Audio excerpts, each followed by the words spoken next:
So this week, we're going to get started actually with a reading and not with just a question, because I thought this gave us a really interesting place to begin. Let's see. I can get this in share mode. So may I volunteer to be the good guest and to read the first bullet?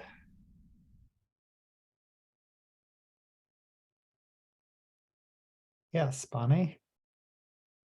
A good guest says, "See how much this host has troubled himself for my sake.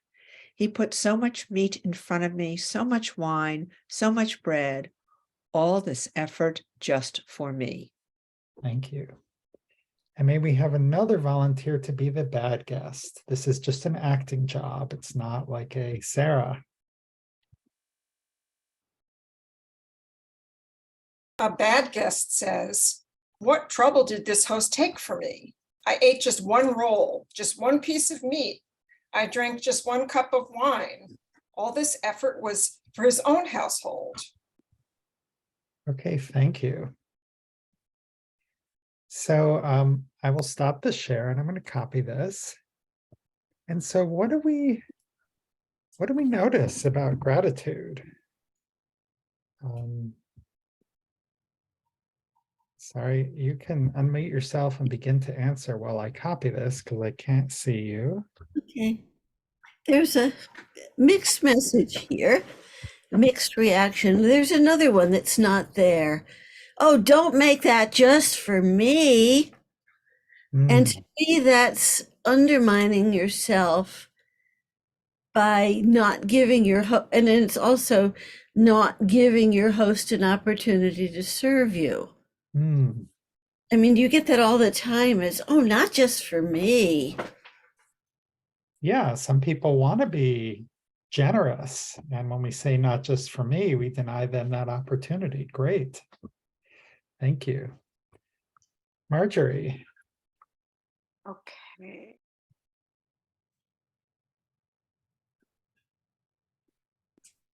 Unmuted. Okay.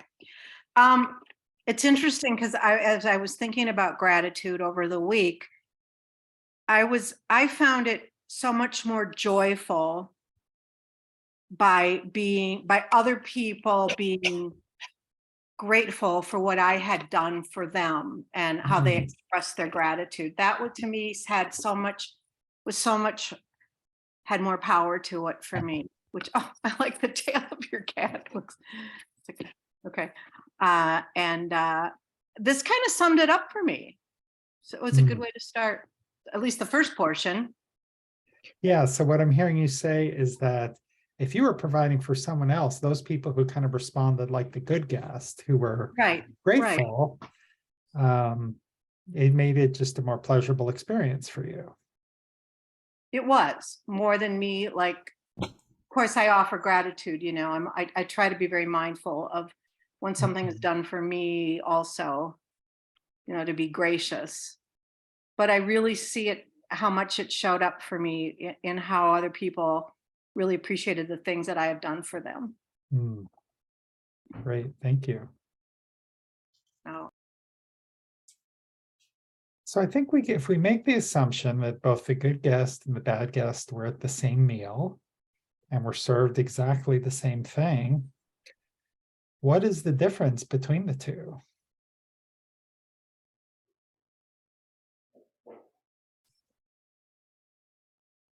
Yes, Harry.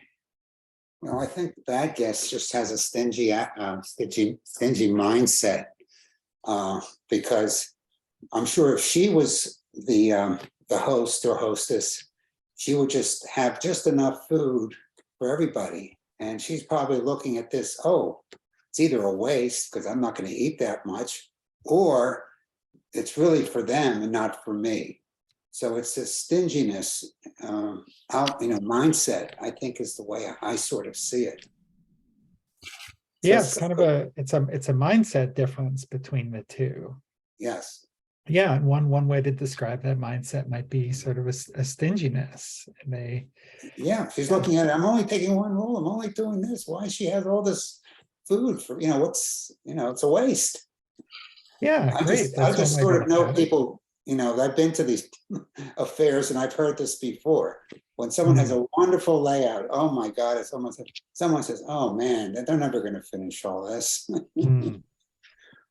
Yeah, so there's yeah, I think that is a very related way of being a not good guest.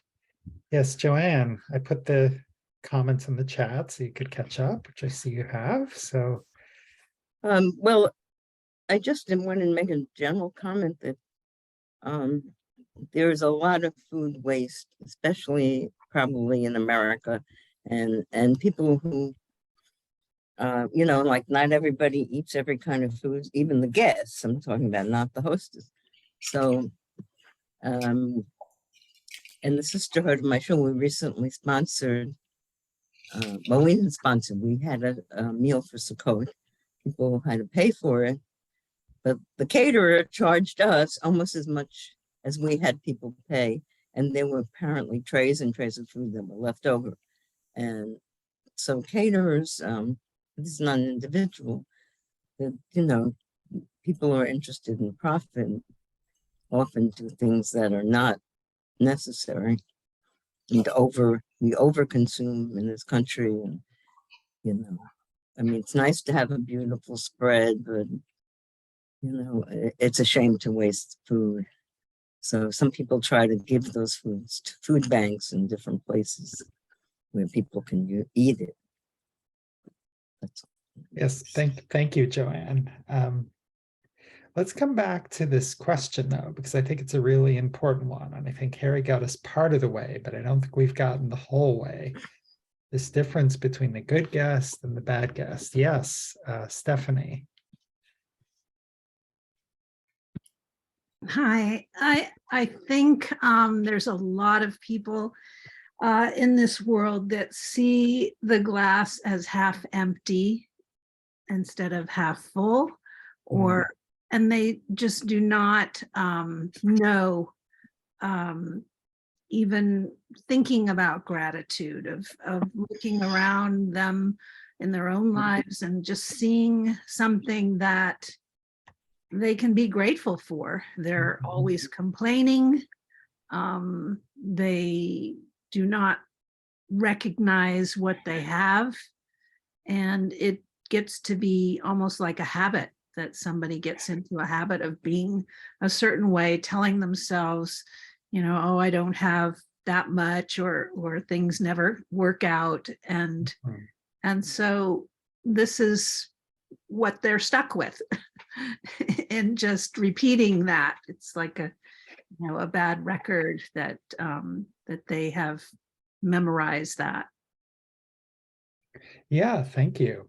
And I think one thing that I loved your comments, and it reminds me of some of our discussions about humility, where one sign of humility out of balance is we make it all about ourselves. You know, it's like, oh, I don't have enough, and they didn't, you know, do this for me. And that's kind of what the bad guest was saying. It's like, oh, they were just cooking the stuff from themselves and they didn't think about me.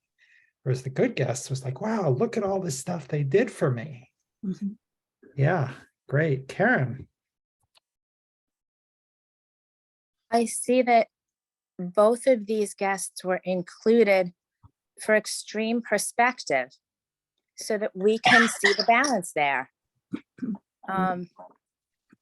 What too much, you know, one is really an overwhelming amount of gratitude.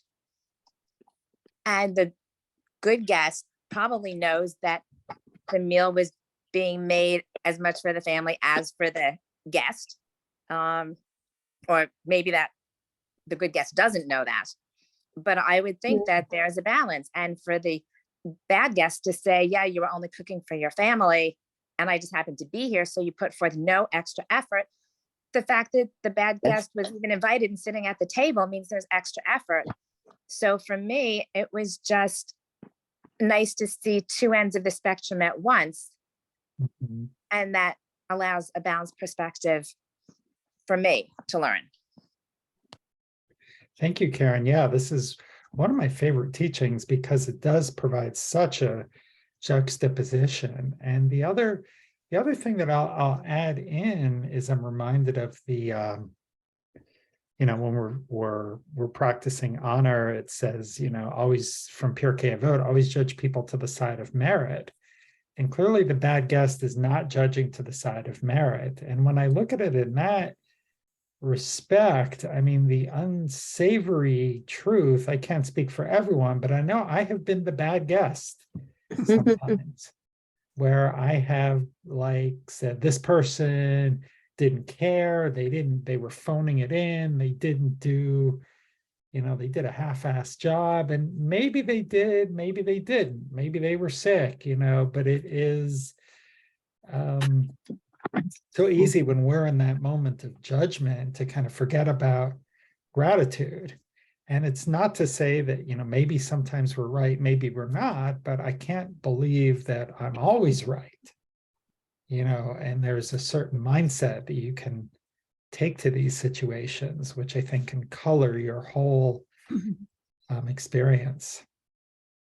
It's funny, I was talking with a couple of classmates today, and they were complaining about a professor, and they're like, wow, this is a really interesting class, but it seems way too academic, and it seems more appropriate for someone who's getting a PhD than someone who's actually going to be a rabbi. And my comment was, well, maybe, but I like to think that at the end of the semester, I'm going to look back and say, oh, it's all come together, and I understand why it was taught in this way. And they said, oh, Greg, that's when it's really nice that you always think about things that way. And sometimes I'm right, sometimes I'm wrong, but I do really try to make it a habit to judge things on the side of merit. And I don't always get it right, but today was an example where, maybe I'm just being Pollyanna.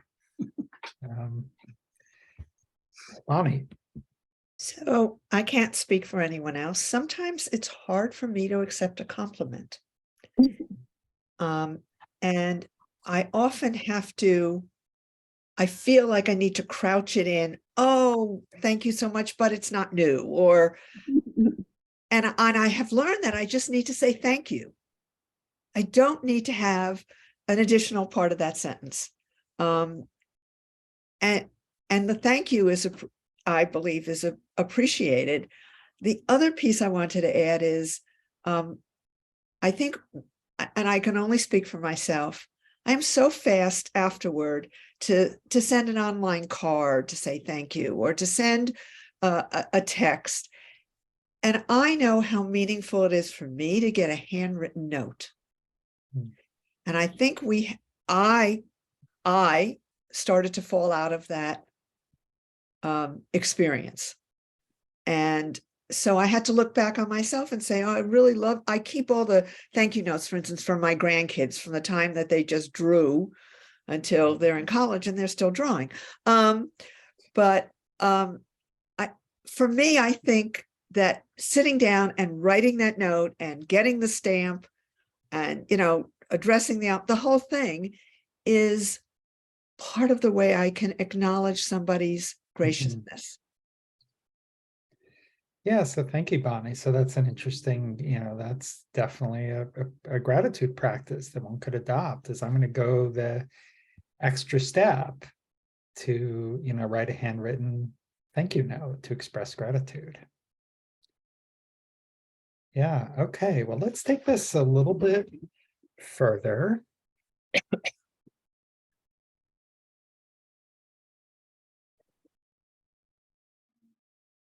This up over here.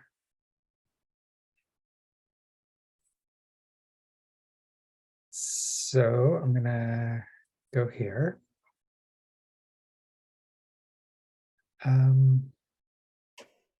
So may I have a volunteer to read this first bullet?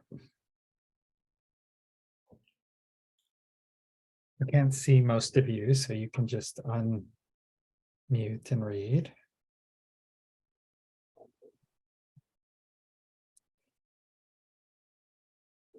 A benefactor is in a superior position to that of the beneficiary only by force of accident. Nevertheless, the beneficiary owes his benefactor a debt of service. And I'm not even going to try to say the rabbi's name. Bahia ibn Pakuda, that's a hard one. 11th century duties of the heart. So, as my daughter, who's becoming an adopted Southerner, would say, what do you all think? You know, does the benefactor have a debt of service to the, or the beneficiary have a debt of service to the benefactor?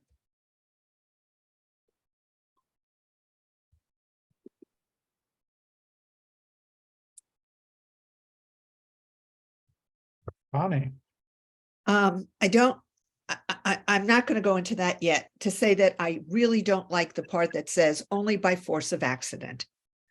I don't think it's accidental all the time. I think some people work very hard to be able to do something, and it isn't by accident. They may have worked hard to be in a position to be able to establish a scholarship, something. So it isn't by Okay. accident.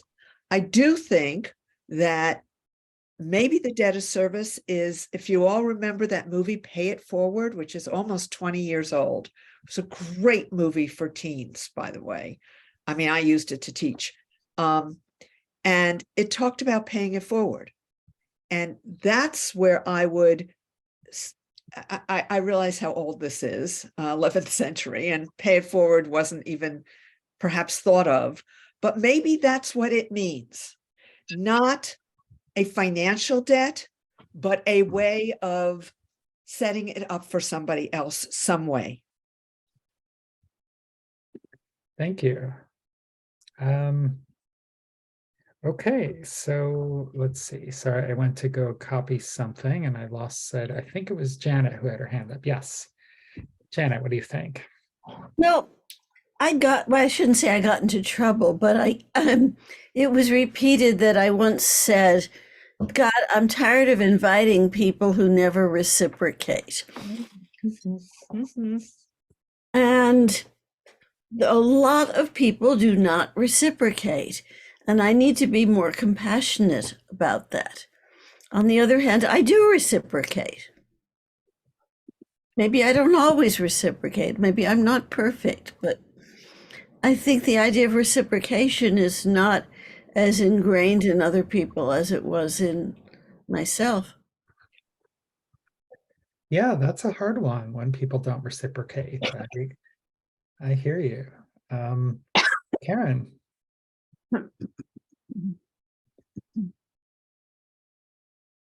So I think that it's really nice to reciprocate.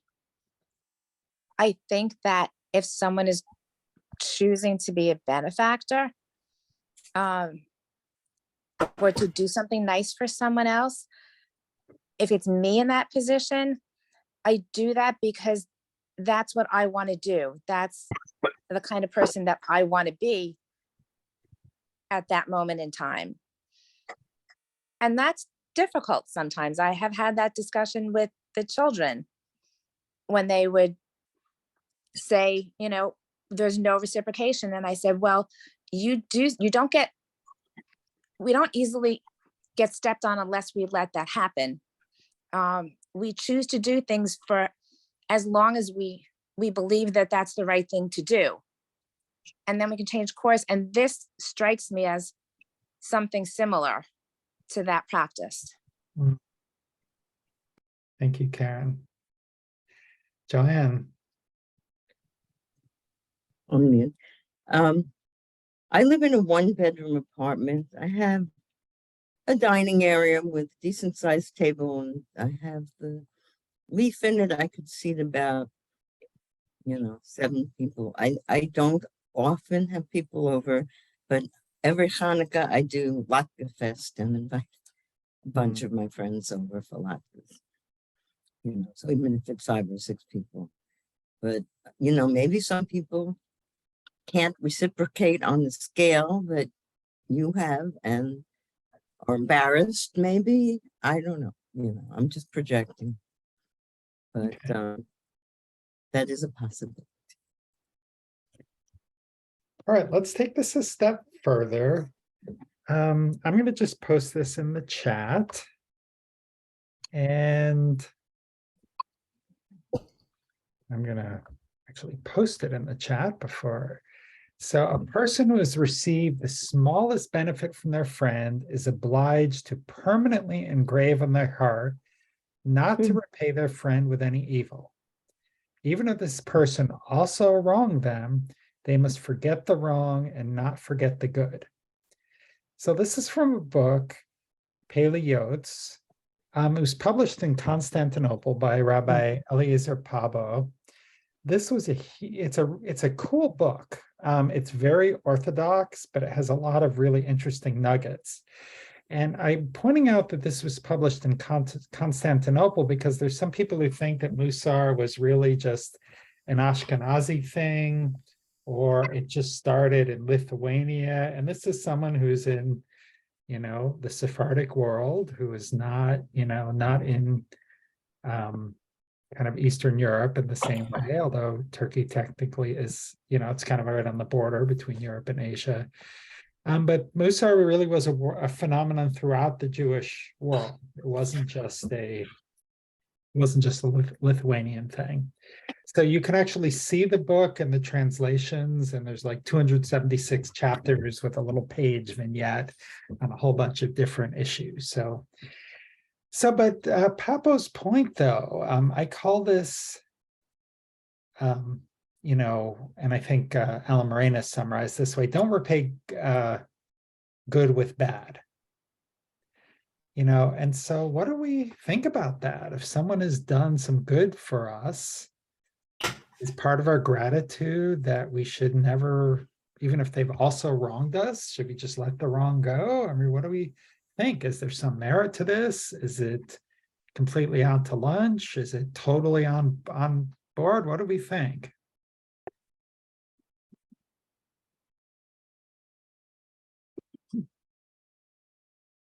Yeah, Marjorie. For me, I think it depends on the depth of the relationship, because I've had some very dear friends and family members who have done things that are like, I'm like, okay, I have learned to just, let it go. And I just remember the good.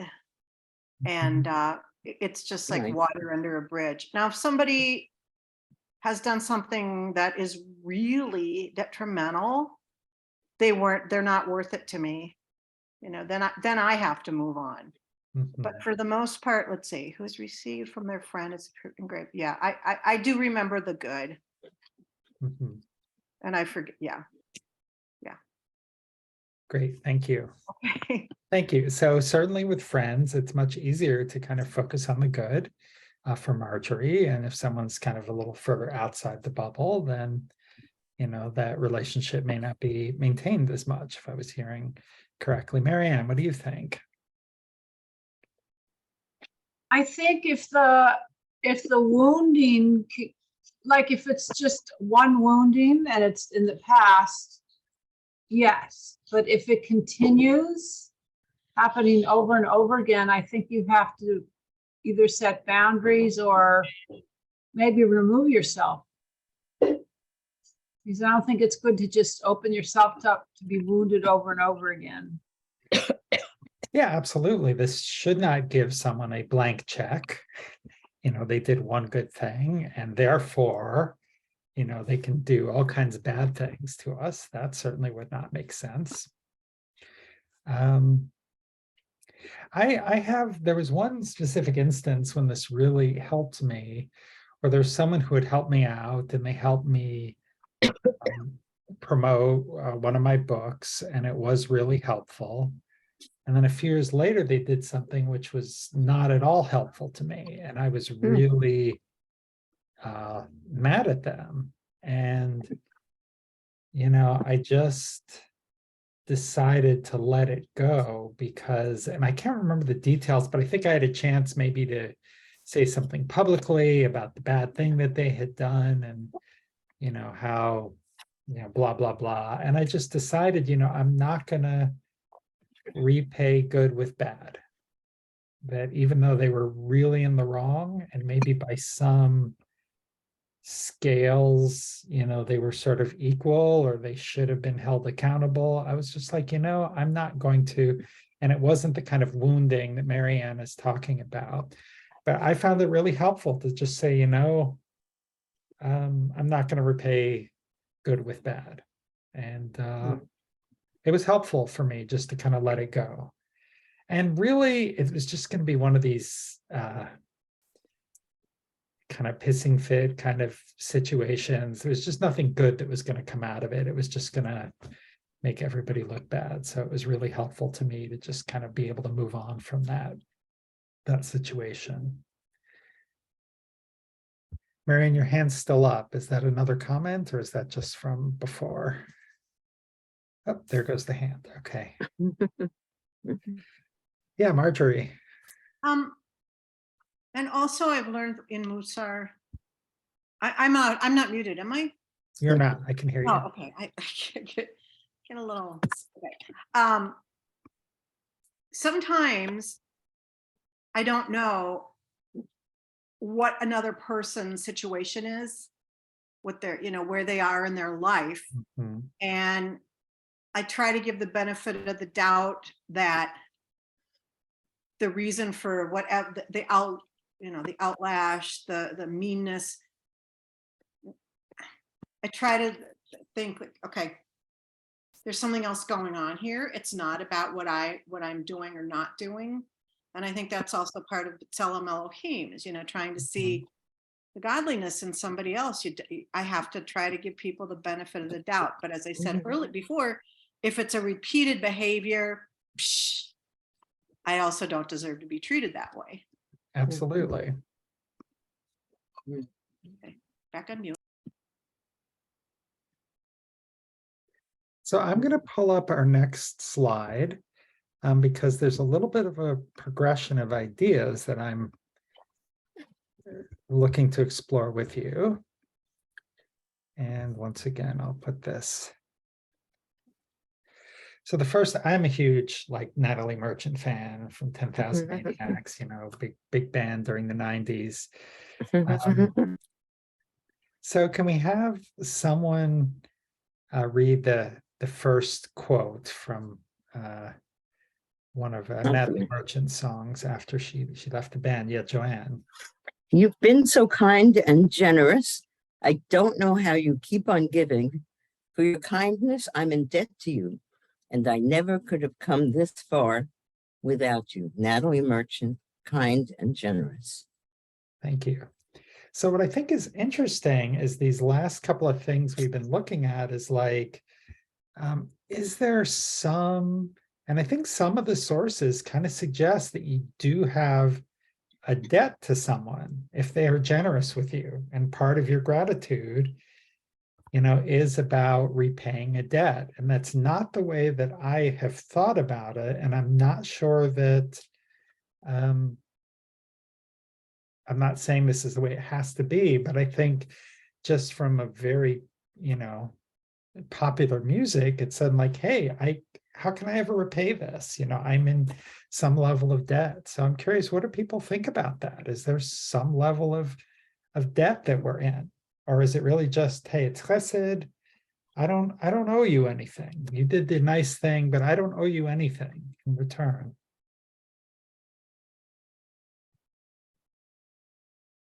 Yeah, Sarah. I think when you do something for somebody else, you should do it because you want to do it. And you shouldn't be looking for a payback. It's not tit for tat. But I was thinking about what Marjorie was talking about with people. And, I'm sensitive to, sometimes people don't reach out to me. And there were people that I was very close to. And so a lot of time will pass and then I'll reach out to them. And, and I mean, I did that recently and the person said, oh, I was just thinking about you and wondering, blah, blah, blah. But I tend to, it seems like, with certain relationships that happens more than others. And I notice, I mean, and I, but I don't do it for, I mean, I reached out because I wanted to connect with that person. And if they don't want to connect with me, well, Okay. But, I think that you should honor your own intention and, not do something for the payback. Yeah, I think that totally makes sense. Yeah. We're not, and when we study loving kindness, it's pretty clear you should be doing things for other people out of, acts of kindness, but that can be true. And it can also be true that if we're the recipient of something is part of gratitude, any level of obligation. Stephanie. I'm Hi. being a little provocative today. I'm just going to name that I'm pushing all of us a little bit, not trying to make anybody feel bad or feel like you should be doing anything, but I'm really just trying to figure out what is going on with these texts. I don't, can you hear me? Hello? Yes. Oh, okay, sorry. So I don't feel obligated, but when people do wonderful things for me out of just, wanting to do something, or they think about something that maybe I am missing and they think that it would benefit me and they do something that's very helpful.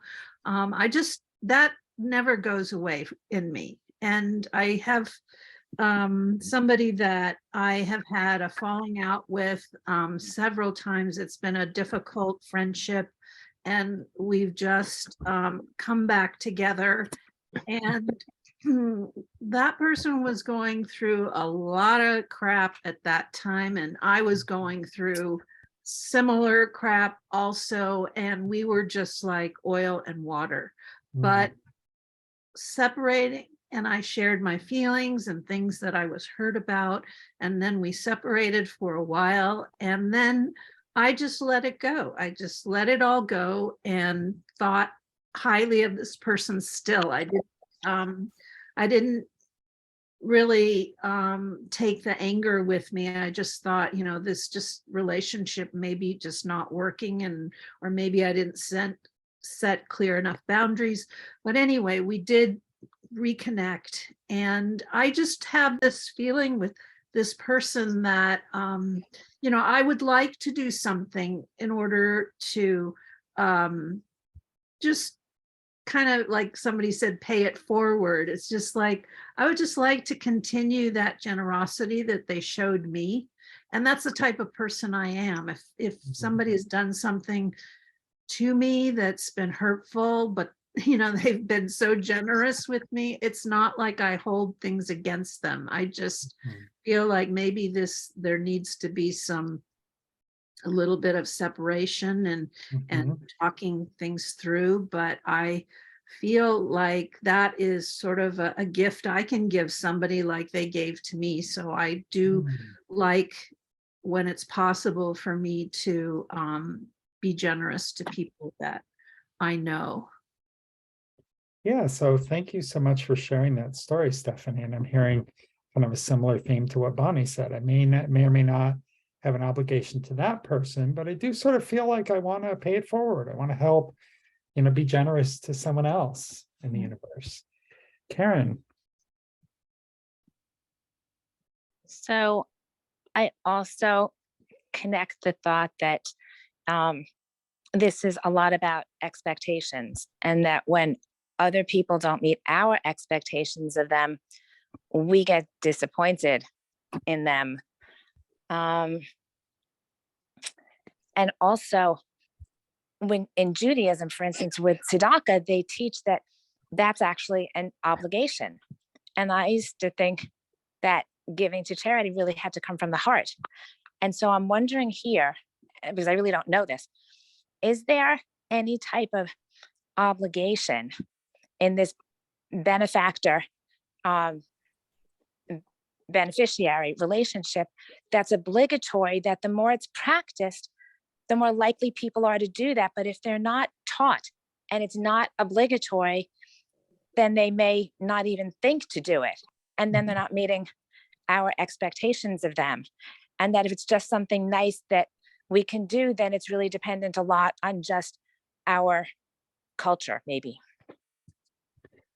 I think that's really a fascinating question because, when you talk about obligatory, you get into the realm of like what's called halacha or laws or, things that are enumerated mitzvot, like giving to tzedakah. That is an absolute requirement to do that. And I was just reading today, but you're not supposed to give more than 20%. So there's all kinds of kind of laws and this and that around that. I don't know if there is any law or if it's just kind of a moral obligation, like none of the so that's interesting. I may ask around a little bit around that because I'm Perhaps not it's an also expert. cultural. I don't know if in other societies that is as big an issue. Maybe people just do things because that's what they want to do or they're expected to do. And maybe it's okay if they don't have a big show of gratitude because they know that other people, be benefactors when they can and however they can. Yeah, there's certainly a lot of cultural differences. This is a very big part of our culture, or I shouldn't say our culture, the Jewish culture. Some people here may not be Jewish, which is fine. But yeah, let's hear from Joanne and then Bonnie, and then we're coming up against it with the breakout groups, but that's okay because it's been a pretty rich discussion today. Okay, I'll try to be quick. I am unmuted, yes. Okay, so yeah, I was going to say what you said. There's a halacha that even the most indigent person has to give some tzedakah based on what their means are. And actually, I just thought of, when I was given some kind of award at the testimonial dinner. I wasn't the honoree, but I, like it was like more like community service or something like that. And I, said I'm not a big macher, I'm a little macher, but I give a lot of my time and energy, and that's what I have. Mhm. And so that's what I give. And occasionally I invite people over. Or I used to sponsor Shalashunas. Right now I can't do it, but hopefully in the future I will be able to again. That's it. Thank you, Joanne. Mhm. Bonnie. So I'm not sure that this is halacha or just minhag, custom, but I grew up in a family that volunteered. Both my parents did, Jewish and non-Jewish. And I remember my mother telling me that her grandfather, my great-grandfather, who came to the United States as a child in the middle 1860s, was in charge of the Chevra Kadisha, and he would get into the buggy. I remember this hearing. I Wow. mean, horse and Horse and buggy. buggy, and go out to Brooklyn to check the Washington Cemetery, which Where was my parents are. responsibility. And I have shared this story with my kids and my grandkids. And I'm part of a group called AAI, the Abrahamic Alliance International, which is Jews, Christians, and Muslims. And next, my granddaughter, who is my granddaughter by marriage. She's not my granddaughter by birth. She's not Jewish, but she comes with me as long as I call this social action. I can't call it tzedek work. I can call it social action because I don't get the parents to be nuts. She's coming with me to distribute food. And she knows that I did this. And she knows that the things my mother did. And she knows the story about the buggy, the horse and buggy. And so I think telling these stories, maybe it's minhag. I don't remember it being any halacha, but I think it's a Jewish obligation that you do for community. And I get so much out of this community, so much that I leave on Thursdays thinking, what can I do differently and what can I do better? Because I've learned so much from this community. So thanks. Thank you, Bonnie. And thanks for sharing the buggy story. That's cool. Um, okay, so there's one more. Interesting. I find an interesting twist in this story. So this is from Rabbi Shlomo Wolbe.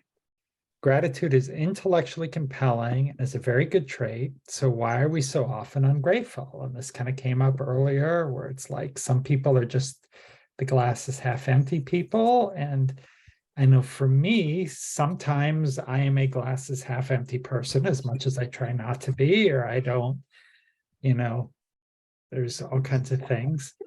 So he gives two reasons, but one of them is, well, maybe if I receive good from someone and I recognize it, as opposed to just not noticing it, I become indebted to them. So once again, this idea has come up that, again, maybe this is, and I'm not sure that I buy this, but I'm just curious, is that like a rationalization, or, oh, they weren't really doing anything, or, oh, they just were cooking the meal for themselves because, and not for me, because I don't want to have to host. If they were a great host and did all this for me, then I would have to host, but I don't want to host.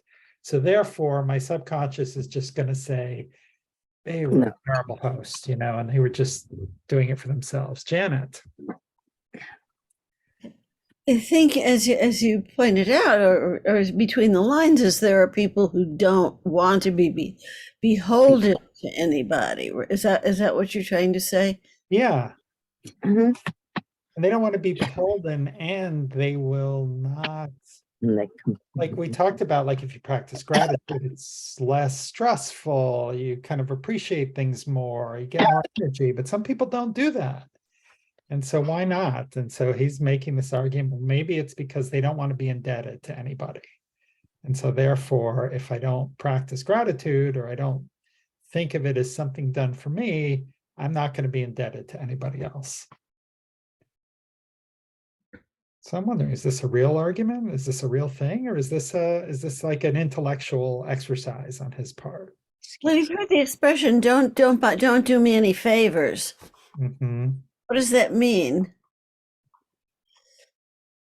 I don't know. You tell me. What do you think it means? It means I don't want to be owned by somebody. I don't want to be, yes. I don't want to be in your debt. That's right. Mm-hmm. Because then I'd feel obligated, and I don't want to feel obligated. Mm-hmm. Yeah.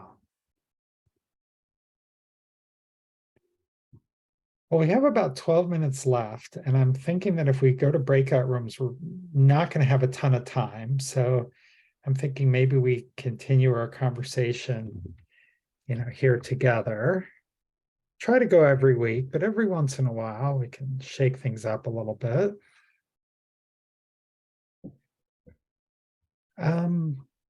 And I actually want to go to this idea. We started with Bachya ibn Pakuda, and we'll end with Bachya ibn Pakuda from Duties of the Heart. And he talks about 3 reasons why people may not feel grateful. What's going on here? I'm having all kinds of issues today. Here we go. So can I have someone to unmute, please, and read these 3 reasons why we're not grateful? I mean, 1, we are too absorbed in worldly things. 2, we ignore the familiar and take it for granted. 3, we become preoccupied by bad things. As a result, many good things are left unenjoyed, and the happiness to be had from them is tainted because people do not recognize the good in it, or they do not recognize its value. Duties of the heart. And I'm going to break in here and say that my scan showed that my cancer has gotten smaller and things are going in a good direction. So I want to thank everyone who said some prayers for me, and Misha Barak, because I think that helps. Everything helps, not just the chemo. Thank you. Well, thank you so much for sharing that wonderful news, and that I think uplifts all of us. And I did say Misha Barak for you on Monday. And so I Thank hope, you. and I plan to continue as long as is needed. Thank you. I'm going to put this in the chat. So this is a pretty important theme. What holds us back from being grateful? So does anyone want to share, maybe, are one of these things something you can relate to sort of in your own life, or maybe you fall into this trap sometimes, which can inhibit your gratitude?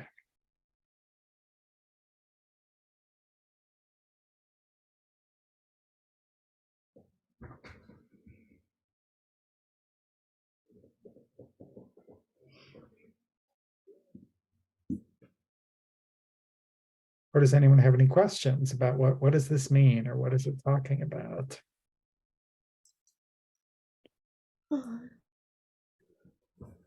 Yeah, Harry. Yeah, just thinking that our normal tendency is survival, is to make sure we have enough. That we're constantly, we're always in protection mode.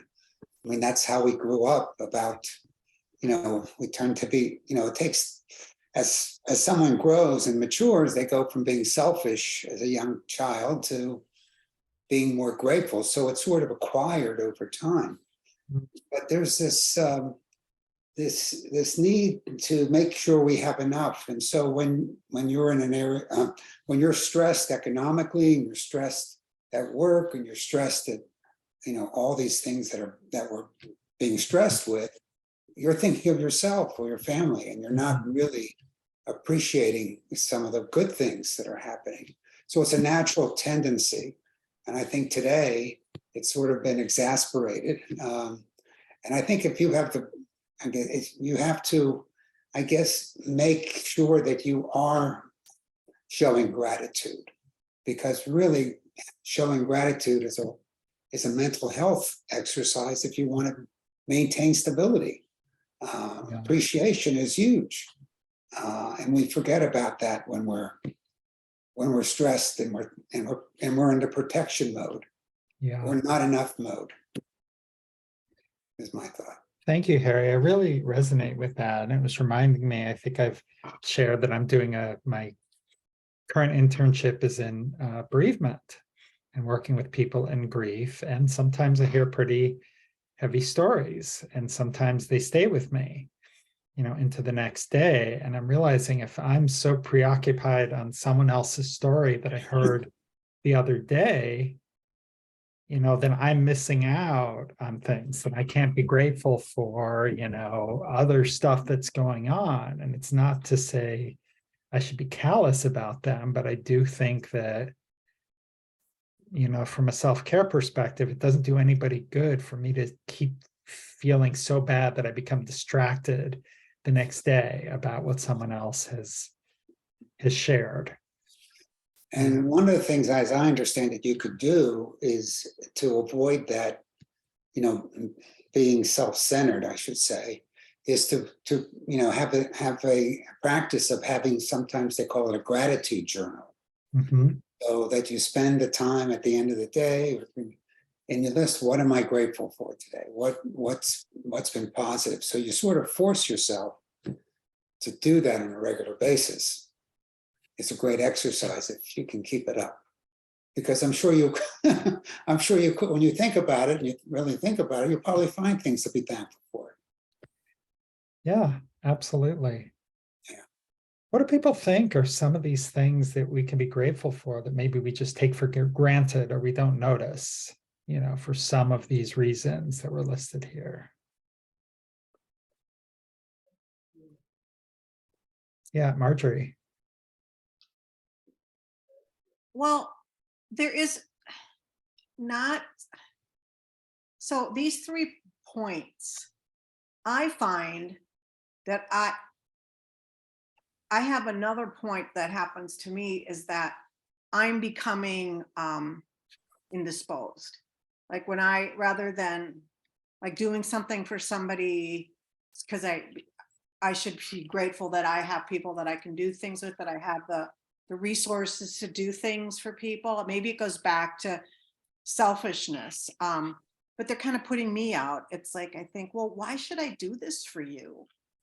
You know, it's like you're taking from me, whether it's emotionally or my time. And I should learn that, you know what, you're doing this because you're doing a mitzvah. You're doing it to make somebody else's life richer. Forget about, you know, and it's not taking anything out of your time or your whatever materials. It's silly. So that would be another point that I was trying to read if I could read that into any of those 3 points. But that was just something else that I thought about, and many good things are left. Yeah. And it is joyful too. Like I said earlier, right away, that I found it so joyful this week, to have other people show me gratitude for things that I have done for them. Mhm. That to me was, you know, like a cyclical gratitude. Yeah. I think you're also kind of speaking to generosity a little bit and how closely related, that is to some of these. When we're being generous to others and they can feel they have an opportunity to experience gratitude. And, so there's a lot of ways these things are intertwined. Joanne, and then Harry.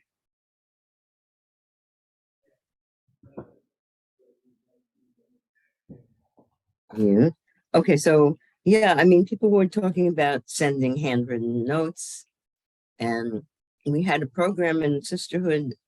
When COVID got really bad, I think we started calling people who weren't coming to synagogue because a lot of people weren't coming because they were afraid, especially until we had vaccinations. And even after that, some elderly people with other issues didn't show up.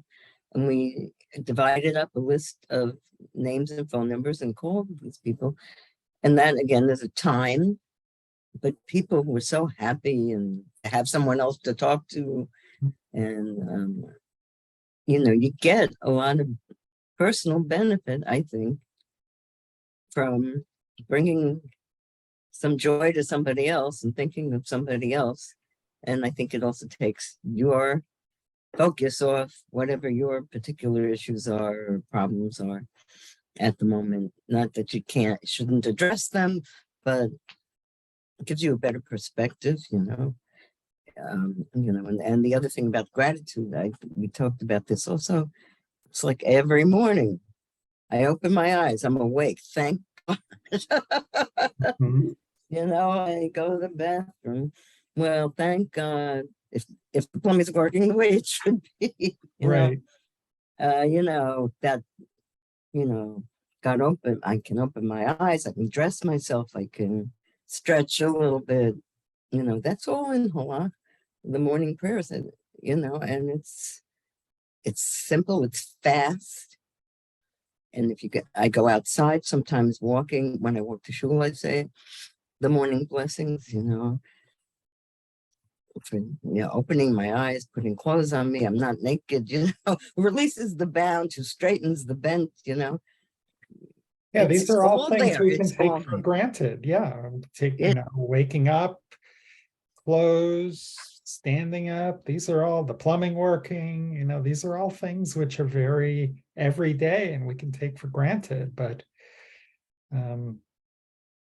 yeah, and when we can step back in and remember to be grateful, and one tool to do that, or that one practice can be a prayer practice, the morning blessings. Harry. Yeah, over time, I collect quotes that I really like, and I have one on gratitude I'd like to share briefly. Sure.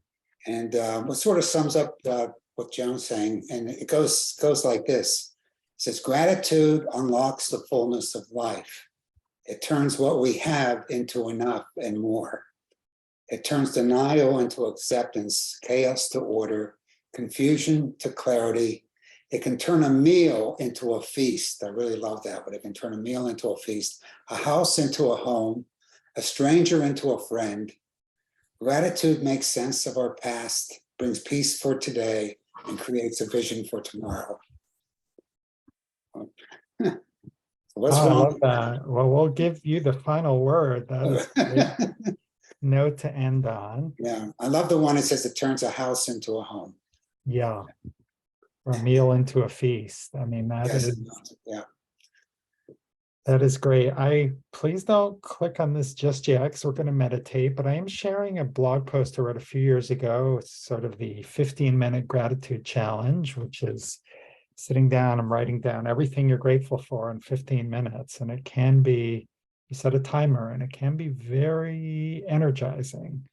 And it talks about categories of things to be grateful for. But right now, let us close our group for today with a short meditation once again.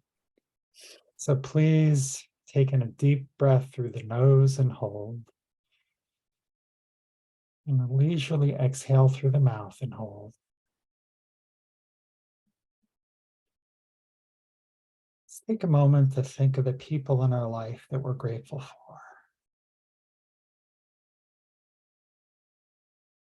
Maybe the people that help care for us and love us. Be our teachers. Be the people who are checking out our groceries or cleaning our homes or making our coffee. All of the people who are contributing to the life we're living today.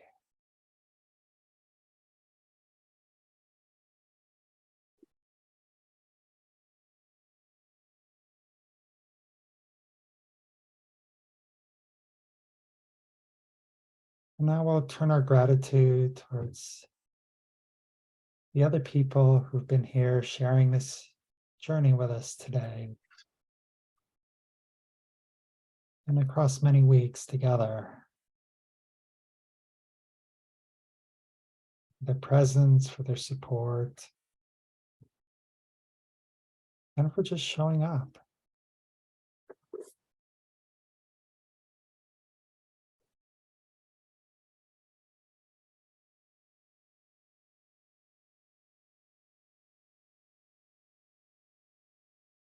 And finally, a moment of gratitude to something higher, something greater.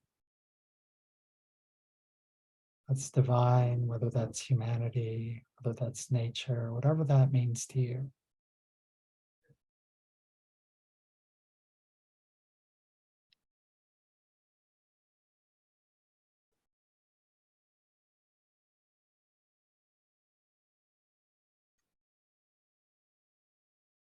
And when you're ready, you may open your eyes.